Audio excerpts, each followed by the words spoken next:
Bagaimana kira-kira kabarnya hari ini? Baik. Baik, tetap semangat ya. Semangat. Mencerdaskan kehidupan anak bangsa. Baik, jadi terima kasih atas kesempatan yang diberikan kepada saya. Jadi pada kesempatan ini saya akan mempresentasikan tentang budaya positif yang sudah saya pelajari di modul 1-4 di pendidikan guru penggerak. Jadi budaya positif itu kita itu sebagai seorang guru atau pendidik harus memiliki kemampuan dalam mewujudkan budaya positif di sekolah kita. Jadi budaya positif itu dapat kita jalankan dengan menerapkan konsep-konsep. Yang pertama itu adalah disiplin positif. Kemudian yang kedua adalah memotivasi perilaku manusia. Dan yang ketiga adalah proses kontrol restitusi. Dan yang keempat itu adalah keyakinan sekolah atau keyakinan kelas. Kemudian yang terakhir adalah segitiga restitusi. Jadi di sini nantinya saya akan memaparkan satu persatu. Yang pertama itu adalah disiplin positif. Disiplin positif ini adalah cara penerapan disiplin yang mengajarkan anak bertanggung jawab dan menumbuhkan kesadaran tentang nilai-nilai kebajikan. Nilai-nilai kebajikan di sini ini dia bersifat yang universal atau umum. Jadi disiplin positif lebih ke arah disiplin diri, mengontrol diri dalam melakukan tindakan. Disiplin diri dapat membuat murid menyadari dan memotivasi dari dalam dirinya itu bersifat internal, bukan karena paksaan atau hukuman. Jadi di sini disiplin positif ini kita kembalikan nih. Disiplin itu pengertiannya apa? Selama ini mungkin kita sudah dalam pikiran kita terbangun sebuah pengertian bahwa disiplin itu adalah hukuman, sanksi, harus begini, itu mungkin yang selama ini tertanam. Nah, jadi di sini saya akan mulai menjelaskan disiplin itu sebenarnya apa. Nah, kemudian yang kedua nanti adalah memotivasi perilaku manusia. 3 motivasi perilaku manusia. Manusia ini, kita ini sebagai manusia itu melakukan sesuatu itu karena ada motivasi dalam diri kita. Yang pertama itu untuk menghindari ketidaknyamanan atau hukuman. Jadi disiplin yang dibangun selama ini itu sebenarnya bukan bersifat internal. Dia itu hanya karena untuk menghindari ketidaknyamanan atau hukuman. Kemudian yang kedua, untuk mendapatkan imbalan atau penghargaan, reward. Jadi anak-anak itu dia motivasinya seperti itu, sama seperti kita juga. Mungkin motivasi kita ketika melakukan sesuatu itu pasti ada keinginan yang mau kita capai. Nah, yang ketiga itu adalah untuk menjadi orang yang mereka inginkan, menghargai diri sendiri dengan nilai-nilai yang mereka percayai. Motivasi ketiga adalah untuk menjadi orang yang kita inginkan dan menghargai diri kita sendiri dengan nilai-nilai yang kita percaya. Baik, selanjutnya ada posisi kontrol restitusi. Posisi kontrol restitusi ini adalah penghukum, pembuat rasa bersalah, kemudian sebagai teman dan pemantau atau manajer. Nah, disiplin positif atau disiplin yang selama ini kita terapkan tadi, kita kembali ke awal tadi, bahwa disiplin itu selama ini mungkin yang kita bayangkan hanya sebagai penghukum. Kita masih pada tahap menghukum. Murid melakukan kesalahan, salah, kita berikan hukuman. Mungkin masih seperti itu yang banyak kita lakukan, termasuk saya juga. Saya pun melakukan hal yang sama. Kemudian posisi yang kedua, guru itu, dia itu adalah pembuat rasa bersalah. Nah, kita motivasi murid-murid kita itu, tolonglah, kan sudah berjanji kita, kamu tidak akan melakukan lagi yang kemarin kamu lakukan. Misalnya ada murid kita melakukan kesalahan, yang umum masih kita lihat adalah itu tadi, menghukum. Tak siap PR, apa hukum berdiri mungkin. Nah, di era sekarang ini sudah tidak lagi relevan dengan hal itu. Kemudian yang kedua tadi apa? Membuat rasa bersalah. Murid itu kita buat rasa bersalah. Hukuman membuat rasa bersalah ini kalau hukuman jelas sekali kan, psikologisnya itu akan terganggu. Membuat rasa bersalah ini juga akan menimbulkan dampak trauma di masa depan. Gitu dia. Kemudian posisi yang ketiga itu adalah teman. Kita jadikan murid kita itu sebagai teman. Macam mana kita berteman dengan anak-anak begitu? Mungkin ini akan lebih baik ketika kita jadikan dia sebagai teman. Lebih baik ketimbang penghukum tadi, jelas kan begitu kan? Kalau penghukum ini kan, ya kita sudah sadari sama-sama, tidak boleh lagi memang sekarang kita menghukum. Membuat rasa bersalah juga seperti itu. Kemudian teman tadi, kalau kita lihat teman ini, ya ini kadang-kadang punya juga masih kelemahan. Ketika kita menjadikan dia teman, ada anak itu kalau kita dekati dengan baik, dia malah melunjak. Ada pula mungkin dia memang yang mau melaksanakan, tapi ketika kita tidak ada sebagai teman itu tadi, dia berubah lagi, mengulah lagi. Nah ini, kemudian yang selanjutnya adalah memantau. Kita itu memantau. Nah, misalnya di dalam kelas kita, ini kan contohnya di dalam kelas kita. Kalau ketika kita di dalam kelas itu, kita pantau, kenapa kamu masih ribut? Kan sudah berjanji kita semalam jangan lagi kamu ribut. Baiklah, nanti akan kita bicarakan itu. Sekarang Bapak lanjutkan pelajaran. Seperti itu, kita pantau dia. Ini pun ketika kita tidak pantau, maka dia akan tetap melakukan kesalahan. Nah, restitusi yang paling baik itu adalah yang kelima ini, posisi kontrol restitusi kita dan sebagai manajer. Apa ini manajer? Kita memanage dia, mengubah pandangan dia. Kita arahkan. Manajer itu kan dia mengarahkan. Inilah yang tujuan daripada pendidikan nasional kita sekarang, yang sesuai dengan yang disampaikan oleh Ki Hajar Dewantara. Apa itu? Tujuan pendidikan itu adalah menuntun anak-anak kita ini supaya sampai dengan selamat dan bahagia kepada tujuannya. Nah, itulah yang kita sebut lagi dengan pembelajaran sepanjang hayat. Seperti itu. Kemudian inilah lanjutnya, dari kelima posisi kontrol, sebaiknya seorang guru itu berperan sebagai seorang manajer.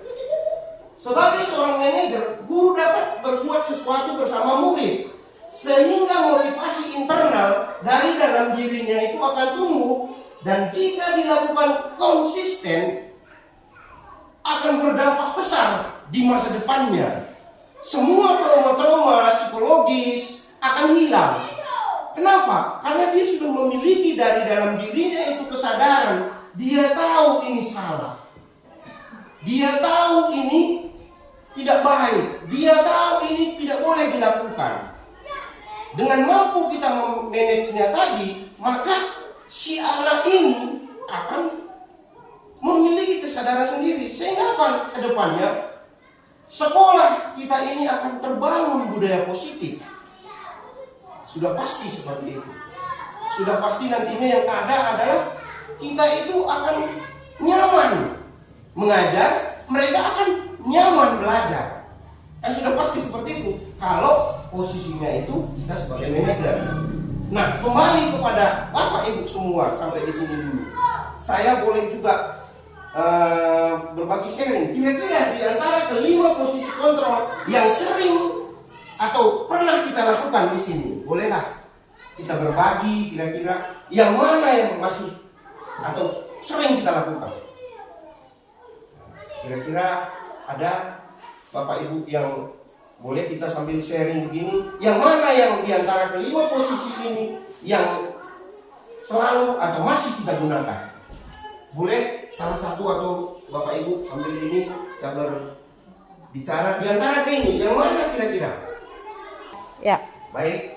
Nah, di antara kelima posisi kontrol restitusi ini, Bapak Ibu yang mana yang masih sering Bapak lakukan? Bapak Ibu lakukan. Ingin bertanya Pak. Iya Pak, silakan Pak. Saya sebagai guru PJOK sering tidak terkontrol diri, sehingga anak-anak masih saya beri hukuman, tapi hukumannya berupa gerakan olahraga.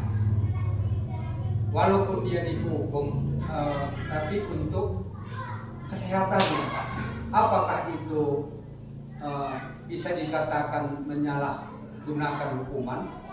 Ya, baik. Terima kasih. Ya, terima kasih Pak atas apanya. Jadi sesuai dengan apa yang sudah kita pelajari bersama, bahwa memang walaupun itu dia adalah sebuah gerakan olahraga yang namanya dilakukan tanpa kesadaran dari anak itu sendiri, adanya keterpaksaan itu dalam jangka waktu panjang kalau terus dilakukan Pak, dia akan menimbulkan dampak psikologis di masa depannya.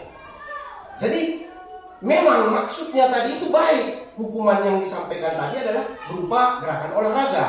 Tapi yang namanya hukuman itu, dia itu kan tidak dengan kesadarannya, dia terpaksa melakukan.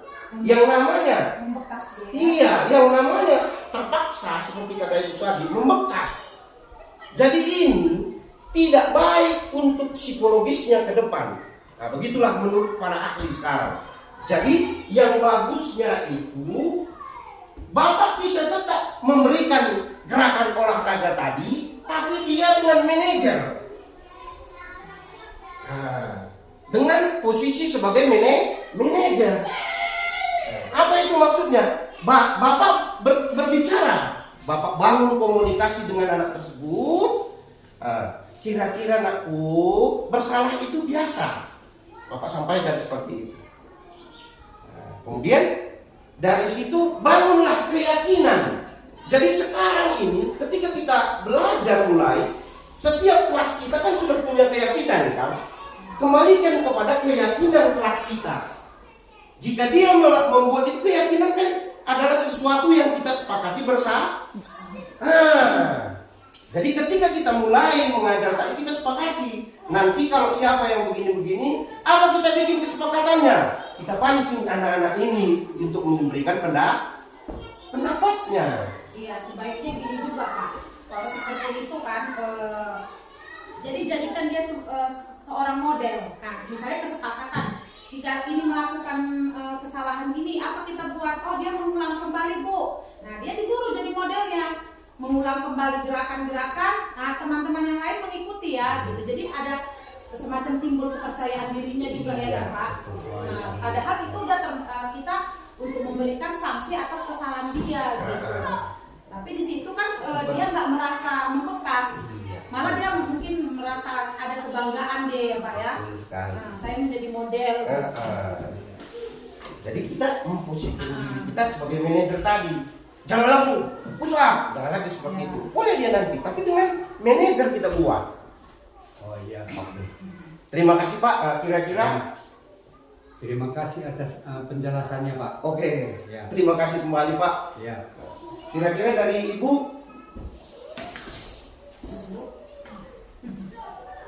Baik. Yang selanjutnya adalah keyakinan sekolah atau kelas. Ini keyakinan kita ganti. Dulu yang ada adalah peraturan sekolah atau peraturan kelas. Kita ganti kata peraturan itu dengan keyakinan. Apa yang diyakini kita bersama, kita yakin, anak-anak yakin, dia yakin dan percaya dengan apa yang kita buat itu. Kita sepakati bersama. Ini kan keyakinan kelas atau sekolah ini. Ini mungkin Bapak Ibu sudah melakukan di PMN kan, gitu kan? Nah, sudah ada yang melakukan itu. Keyakinan itu adalah sebuah kesepakatan bersama yang muncul dari anak-anak itu. Anak-anak itu kita berikan ruang. Si anak-anak ini sebelum kita belajar, kita sama-sama musyawarah apa yang boleh dilakukan, apa yang tidak. Kemudian dari sini akan ada konsekuensinya. Ketika dia sudah kita sepakati bersama-sama, itu kan muncul dari dia. Prosesnya boleh kita bagikan kertas yang seperti ini ya kan. Nah, dia tulis keyakinan itu, kemudian kita validasi, kita musyawarahkan yang mana mereka letakkan. Nah, kembalikan saja ke sini ketika dia ribut di dalam kelas. Jangan ribut. Kalau dia ribut, apa konsekuensinya? Kita sepakati bersama. Kemudian apa ini? Berkata dengan sopan. Dia ketika berkata harus dengan sopan. Kemudian jangan mengganggu teman yang lagi belajar. Nah, ini keyakinan kelas saya contohnya. Kemudian apa lagi? Kalau permisi harus minta izin. Kemudian apa lagi? Kalau berbicara angkat tangan. Kemudian selanjutnya jangan keluar dari bangku, tidak boleh keluar. Nah, ini tulisannya ini adalah tulisan anak-anak kita sendiri. Nah, kalau ini murni adalah kesepakatan anak-anak sendiri. Jadi mereka sudah membuat itu, dan itu kesadaran mereka sendiri. Ketika mereka melanggar ini, maka dia siap dengan konsekuensinya. Nah, sudah pasti seperti itu. Jadi dengan membiasakan ini dari mulai kelas bawah atau fase awal terus ke fase B dan C, mudah-mudahan di masa depan mereka akan menjadi pemimpin-pemimpin yang bijaksana. Nah, begitu kira-kira. Jadi guru berperan dalam mewujudkan terbentuknya keyakinan sekolah dan kelas dengan adanya kesepakatan antara murid dengan guru. Kalau peraturan itu tidak melibatkan murid, tidak ada murid yang terlibat di dalam, kita guru saja atau kepala sekolah saja yang membuat peraturan. Kadang-kadang kalau dulu nggak tahu-tahu kita begini kata kepala sekolah, harus seperti itu. Itulah makanya berubah dari peraturan menjadi keyakinan. Kalau peraturan tidak melibatkan murid, tapi kalau keyakinan kita duduk bersama dengan murid kita tadi, kita sepakati bersama apa yang menjadi aturan tadi.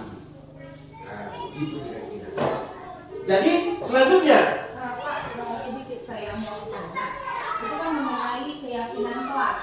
Nah, kalau keyakinan kelas kan itu semacam yang Bapak bilang tadi, peraturan yang dulunya bahasanya peraturan itu menjadi keyakinan atau kesepakatan bersama di dalam kelas. Nah, kalau kita mau buat untuk keyakinan sekolah, nah itu kan kalau dari keyakinan kelas itu dari siswa di kelas itu membuat apa sih yang boleh dilakukan, apakah yang nggak boleh dilakukan, seperti itu. Nah, kalau misalnya kita mau buat keyakinan sekolah nih, nah itu kira-kira gimana dia cara kerjanya gitu Pak? baik.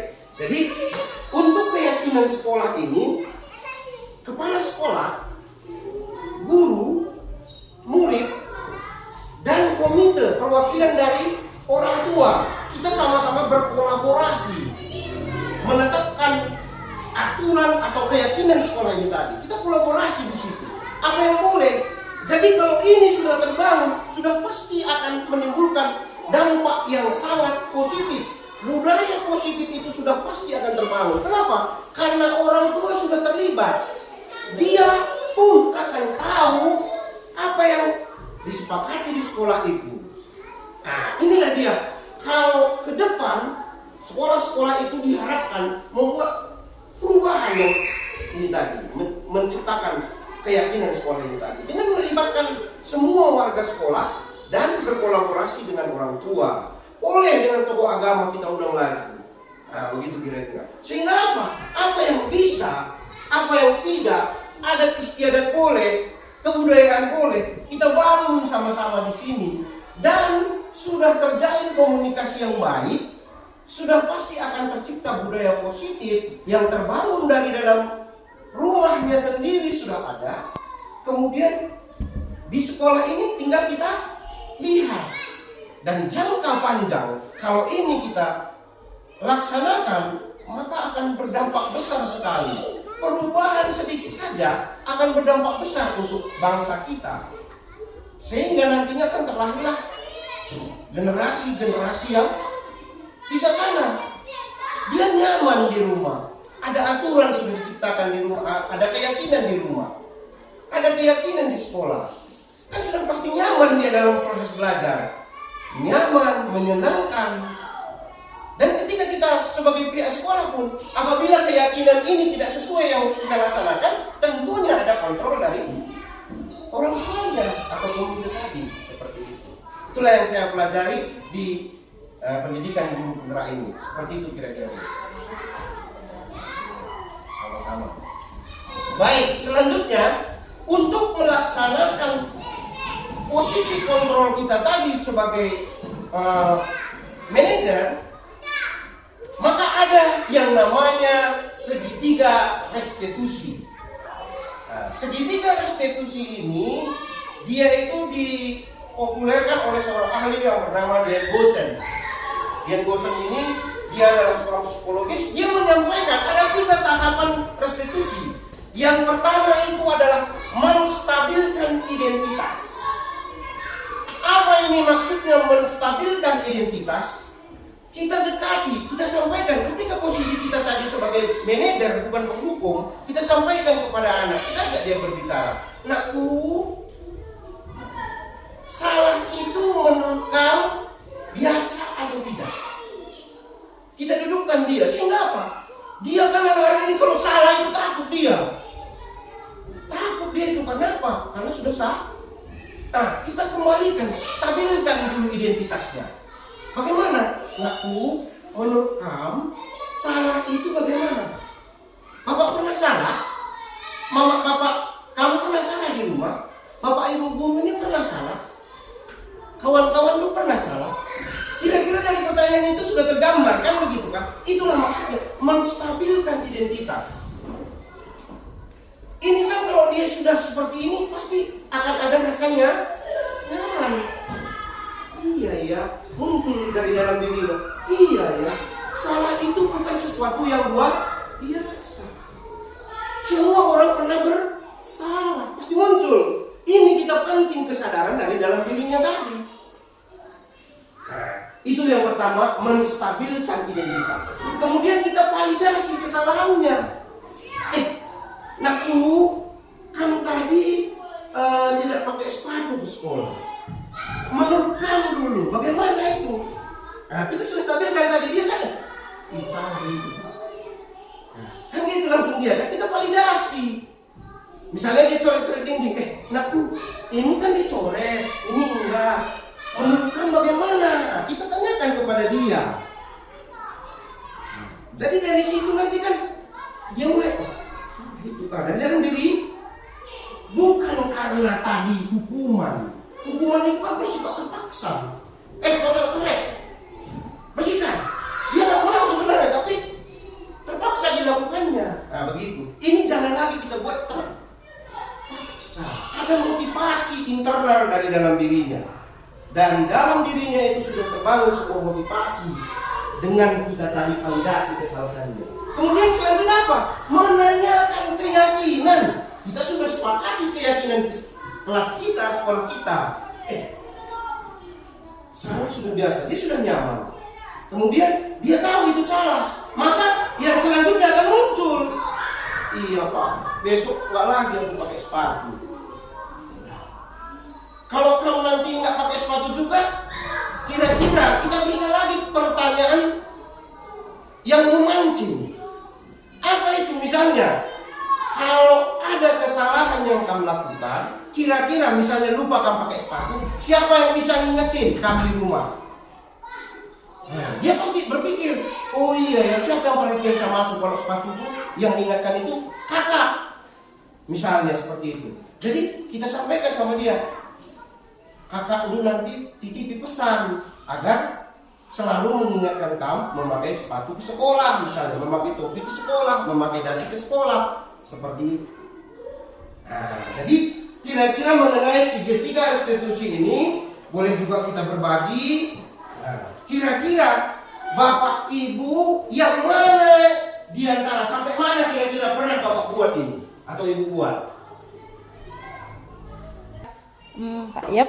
Oke, baik. Jadi di antara segitiga restitusi ini ada 3 tahapan. Yang pertama tadi adalah menstabilkan identitas. Kemudian yang kedua validasi kesalahan, dan yang terakhir adalah menanyakan keyakinan. Di antara ketiga segitiga ini, yang mana kira-kira posisi ibu atau yang mana ada kira-kira respon, tidak boleh sering juga? Pak, dari yang ketiga segitiga restitusi itu, yang pertama itu menstabilkan identitas. Saya kurang paham. Coba Bapak perdalam lagi penjelasannya itu bagaimana mengenai menstabilkan identitas ini. Oke, baik. Terima kasih atas kesempatannya. Kira-kira mungkin ada lagi nih? Lanjut, baik. Jadi sudah. Nah, di sini aja itu. Jadi menstabilkan identitas itu adalah membangun komunikasi dengan siswa. Kita berbicara kepada dia. Nakku, semua manusia itu pernah salah. Nah, ini dengan kata begitu dia langsung, oh iya ya. Langsung berubah itu. Siapapun kalau kita bicara seperti ini akan berubah mindset dalam pikiran kita. Iya ya. Aku pernah salah. Bapak ini juga pernah salah. Semua pernah salah. Jadi dia sudah mulai kalau seperti itu kan tidak lagi dia takut itu. Kalau langsung kita misalnya menghukum, kau salah begini. Pasti dia itu akan yang adalah makin gemetaran. Tapi ketika kita sudah buat seperti ini, dia mengadakan komunikasi salah, kesalahan adalah sebuah hal yang wajar. Kemudian dia akan mengubah. Dengan demikian akan mengubah identitas gagal menjadi sukses. Karena apa? Karena kalau dia itu adalah hukuman yang ada dalam pikirannya itu, saya sudah tahu, saya tidak bisa menjaga apa yang diberikan bapak saya. Misalnya ketika dia itu adalah sebagai teman atau sebagai pembuat bersalah, itu kan dalam sekali. Kita ngomong seperti itu, kecewa kali bapak sama anak. Sambil sedih lagi kita kan. Sudah berjanji kamu begini. Kayak mana kira-kira perasaan kita? Kita kan jadi murid kita dulu kan terbayang kita itu pun. Iya ya. Dalam dirinya itu kan, iya ya. Dia berkata kan, iya ya. Aku sudah gagal menjaga kepercayaan yang diberikan oleh bapak itu. Pulanglah apa yang dibilangnya jangan. Akan menimbulkan bekas yang dalam psikologisnya. Nah, tapi ketika kita buat seperti ini tadi dengan menstabilkan dia dengan posisi kita di antara kelima kontrol tadi adalah sebagai manajer, kita buat salah teman-teman, hampir salah. Jadi yang disalah harus dilakukan. Apa yang harus kita perbaiki kan begitu. Jadi muncul motivasi dalam dirinya. Nah, seperti itu kira-kira. Terima kasih. Oke, terima kasih. Berarti segitiga restitusi ini juga memberikan kondisi yang lebih baik berarti ya Pak bagi siswa kita bila mana mereka ini melakukan suatu pelanggaran.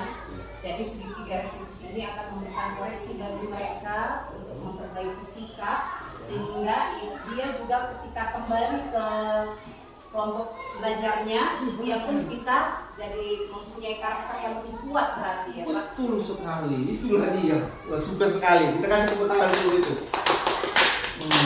Luar biasa. Itu dia. Ketika dia sudah bersatu dengan teman-temannya, dia punya kepercayaan diri, terbangun dari dalam dirinya. Oh iya, salah itu hal yang biasa. Jadi kalau dia marah-marah tadi kan, dia pasti akan merasa rendah diri seperti itu. Nah, itu ya. Kemudian kira-kira sampai di sini kita lanjut lagi nilai. Kembali lagi sana tadi dulu. Yang tadi validasi kesalahan itu adalah salah satu dilakukan berdasarkan prinsip bahwa setiap perilaku berupaya untuk memenuhi. Jadi anak-anak ini sebenarnya ada yang hilang dari dirinya, kebutuhan dirinya itu tak terpenuhi di rumah. Kadang kita nggak ngerti juga ini. Kenapa dia? Misalnya kita suruh anak-anak bawa bekal, ada yang lupa satu bekal, dia makan bekal temannya tadi. Kira-kira kan kalau kita lihat itu ada 5 juga kebutuhan pokok manusia. 5 kebutuhan pokok manusia yang harus juga terpenuhi. Kalau ini nggak terpenuhi, gawat juga. Stop, Bu. Ya. Baik, jadi ada 5 kebutuhan. Ini berkaitan di sini dengan kebutuhan manusia. Kita sebagai manusia ini punya kebutuhan. Yang pertama itu adalah bertahan hidup atau survival, ya kan? Yang kedua itu kasih sayang. Yang ketiga itu adalah rasa diterima. Yang selanjutnya itu adalah kebebasan. Dan yang terakhir adalah penguasaan. Jadi anak-anak ini kadang-kadang itu tadi ada dia cari perhatian kan? Kenapa? Karena di rumah kurang kasih sayang. Ada dia anak-anak ini kenapa dia misalnya ada makanan temannya, dimakannya, dicurinya, ini berarti ada kebutuhannya yang tak terpenuhi. Apa tadi? Kebutuhan bertahan hidup, nggak diisi dari rumah perutnya. Jadi ketika dia melakukan kesalahan itu, mungkin saja karena kebutuhan dia sebagai manusia tidak terpenuhi. Jadi ini juga harus kita kuasai. Nah, kita harus tahu, oh anak ini dia mengapa melakukan pelanggaran. Kamu, oh rupanya dia kurang kasih sayang. Seperti itu. Jadi ini pelaksanaannya ini memang itu tadi harus kita gabungkan semua, kolaborasi lah begitu kira-kira. Kalau di sekolah SD biasanya nggak ada guru BK, makanya ini kita guru kelas ini ya sedikit-sedikit saya berbagi, ibu bapak guru juga berbagi, kita saling bertukar pengalaman di sini. Tapi mulai dari sekarang mungkin bisa kita apa yang berubah nanti ya kan. Sesudah ini pasti kita mau buat perubahan itu. Selanjutnya yang terakhir adalah menanyakan keyakinan. Masih yang tadi, menanyakan keyakinan. Nah, menanyakan keyakinan tadi adalah dengan pertanyaan-pertanyaan yang bermakna. Di sini tadi kita sudah stabilkan dia, sudah tahu dia bersalah. Kemudian kita beri dia pertanyaan yang bermakna yang akan memunculkan motivasi internal dari dalam dirinya sendiri, sehingga salahnya itu hanya dilakukannya hari ini. Besok karena dia sudah sadar, nggak lagi diulanginya. Tapi kalau hukuman namanya terpaksa, besok dilakukannya lagi. Nah, begitu kira-kira. Jadi sampai dengan di sini, mungkin kira-kira apa yang sudah tergambar dalam benak bapak ibu habis ini kalau nanti anak-anak melakukan kesalahan.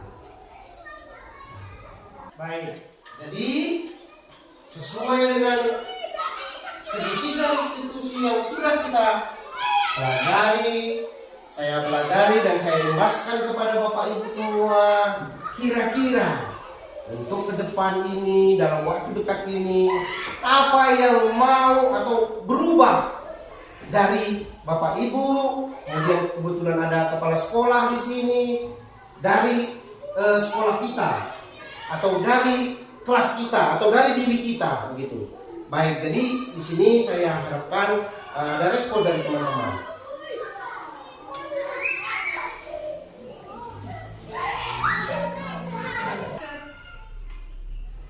Ya, jadi pendapat saya selama ini Pak, saya sebagai guru agama,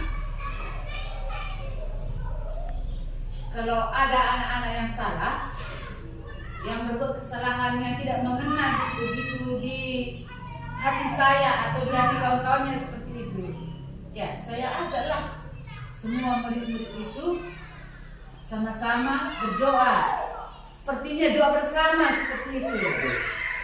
Ya, itu yang saya lakukan karena memang benar kata Bapak tadi, hukuman itu tidak akan merubah.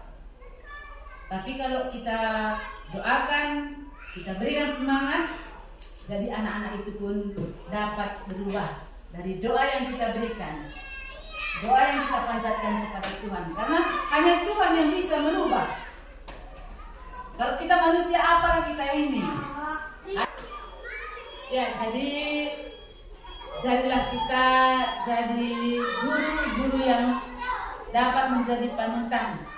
Jadi saya ajak semua kita para guru ke depannya, kalau kita ingin memberikan suatu kemajuan kepada anak-anak, terlebih di dalam menghukum itu, kita ajak dia untuk berbuat yang positif seperti yang saya sebutkan tadi.